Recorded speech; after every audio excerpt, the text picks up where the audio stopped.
So is this a good thing?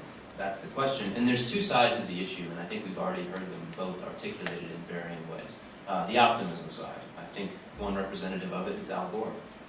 In his book, what was the book? Sorry, it's all done reason I've forgotten. He talks about, because it's a two-way conversation. Gore hates television. He thinks television sort of corrupted our national dialogue and led to irrationality. He's probably right. But the internet's interactive, so it's going to sort of roll back all of the problems that television introduced, and let us talk to each other rather than be talked at. That's sort of the argument there. But there's also a much more pessimistic perspective, and it's already been associated with Cass Sunstein, so I'll do that again. He's starting from the premise that when it comes to science and the web, or rather my interpretation of him is starting from the premise, but I'm sure you would agree, people are too often reading sources they already agree with. And what does this create? Well, he says it creates greater ideological extremism. I can't really read my own slide. But this is one paper talking about the amplification of pre-existing ideological tendencies. When you get people together in a group to deliberate who already agree with each other, it's essentially a back-scratching phenomenon. They agree with each other more. They cue and square their agreements, and they become more sure of themselves, and then they sort of are more inclined to lash out at very different perspectives. And what's important is that Sunstein says these effects should be expected to occur when groups self-sort in purely geographical terms. They should also occur when the sorting occurs in terms of what people read and watch. And that's what we have with the Fox News versus NPR thing in the old media, and that's what we have with the fractionated audience consuming science-related information in the new media. The tension between the Gore and the Sunstein perspectives, if I can characterize them that way, I don't think it's completely resolved. I think that tension is in the room, and it's going to be in the room all day. It's probably completely early to say who wins, but I think I tilt largely towards the Sunstein perspective based on my own web experience. I've seen the extremism. I've seen it on both sides of the aisle at different times. And I definitely think that misinformation about science also thrives in the blogosphere just as much as good information does. And one doesn't rise to the top. They both just sort of, they're out there depending on what part of the blogosphere you're traveling in.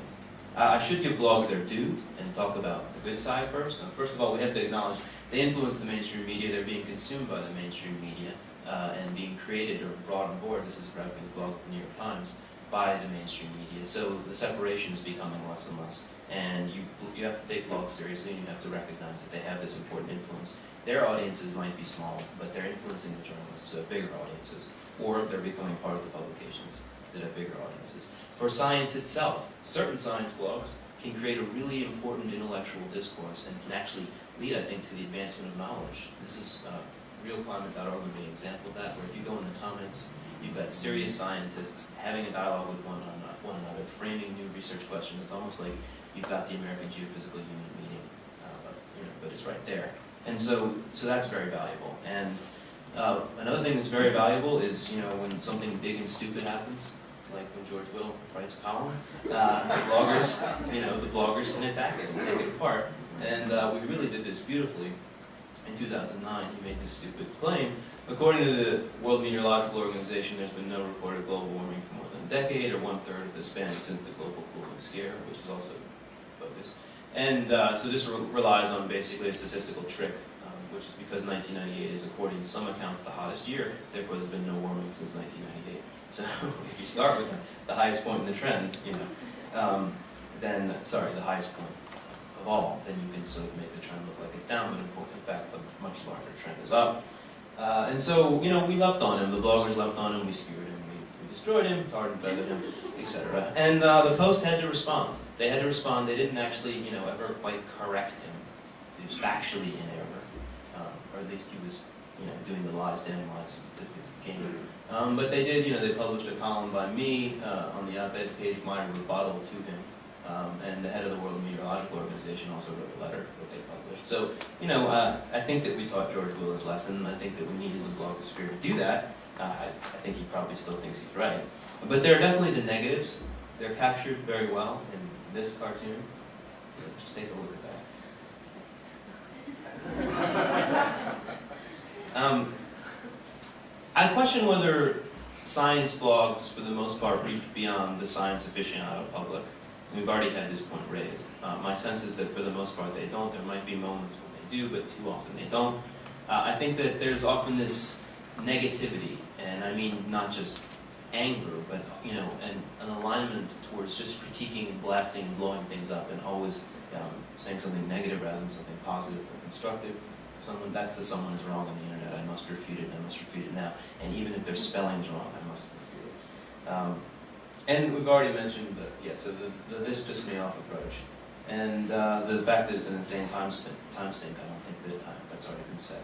I do believe that the biggest problem is the Cass Sunstein problem, and again, I've seen it on both sides. I've seen it in the science blogosphere.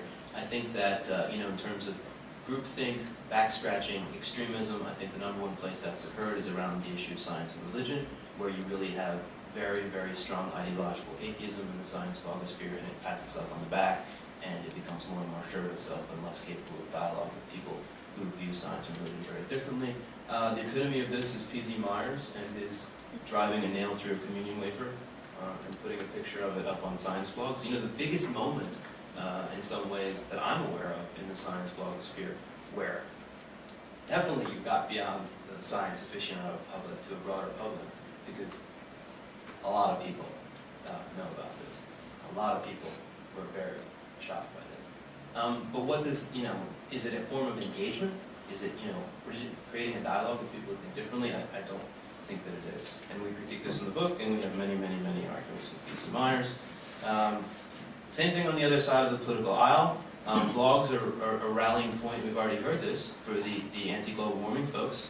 And if anything, their sites are higher traffic than the pro-global warming folks. Certainly, Mark Moreno is one of them, Climate Depot, and I'll tell you about the others. My sense is that you write about global warming, you're going to be bombarded by their commenters, and at a much higher ratio than your commenters can defend you most of the time. There's a huge amount of energy and a huge amount of traffic being driven in the anti-global warming blogosphere. Let me just name some names. There's Mark Moreno. There's Stephen McIntyre of Climate Audit. Reportedly, this is from the news media, I get these numbers, about 1 million hits per month. His thing is attacking the hockey stick study all the time, which is a diversion from the main issue about is global warming happening and are we causing it. Anthony Watts is the biggest one, I understand. Watts up with that. I don't know if people have seen that blog. Reportedly 3 million hits per month, and his big thing is critiquing temperature data that suggests that it's warming. Matt Ridley, a science journalist who is sympathetic to the anti-global warming side, has referred to these 3 bloggers as the quote, guerrilla warriors of the ClimateGate controversy. And he writes, the climate consensus may hold the establishment, the universities, media, and big business and government. It's losing the jungles of the web.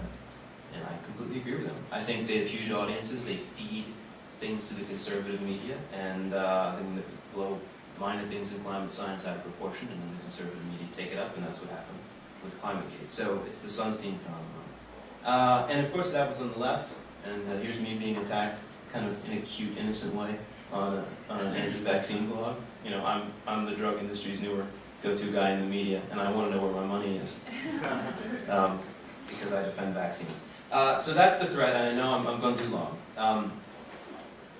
This is what I fear, and I will conclude, that most people turn off of science on the web or just aren't even getting it to begin with, even as ideological communities on both sides rally their followers and make them opinion intense and unable to have tolerant dialogue with others with whom they disagree, and massive amounts of misinformation get stewed and propagated.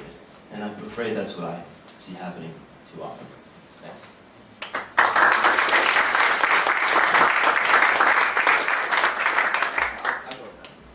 Our final speaker for this panel is Jessica Palmer, who is,